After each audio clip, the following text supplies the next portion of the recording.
તો ગીર સોમનાથના વેરાવળમાં ભૂમાફિયા સામે ખનીજ વિભાગે કાર્યવાહી કરી છે ને સમધી ગામે ગ્રામ પંચાયતની ગૌચરની જમીનમાં ખનીજ ચોરી કરવામાં આવતી હતી।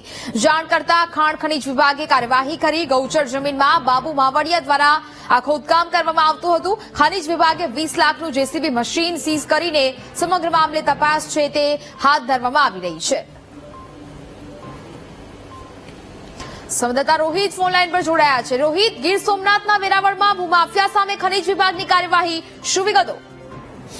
ચોક્કસથી ખાસ તો જે વેરાવળ તાલુકાનું જે સૌની ગામ છે તેના ગૌચરની જમીનમાં ઘણા લાંબા સમયથી ખનીજની ચોરી થઈ હતી। ખાસ તો જે લાઇટસ્ટોમ હતું તેની ચોરી થઈ હતી। તેનું હાલ જિલ્લા કલેક્ટરને બાતમી મળી હતી ને કલેક્ટર દ્વારા મામલતદારની ટીમ મોકલી અને સાથે ખાણ ખનીજની પણ ટીમ મોકલી હતી। ત્યારે જે આખું જે સર્વે જે ટીમે ખેડ્યું હતું તેની અંદર એક જેસીબી મશીન દ્વારા ખાસ કરીને જે ખનીજની જે ચોરી કરવામાં આવી રહી હતી એવું જે 20 લાખનું જેસીબી જપ્ત કર્યું છે ને આગળની તપાસ હાથ ધરી છે। ખાસ તો જે બાબુભાઈ માવઠિયા કરીને છે તેના દ્વારા ખનીજ હતું તેની ચોરી કરવામાં આવી રહી હતી ત્યારે તેની ઉપર કાર્યવાહી કરવામાં આવી છે।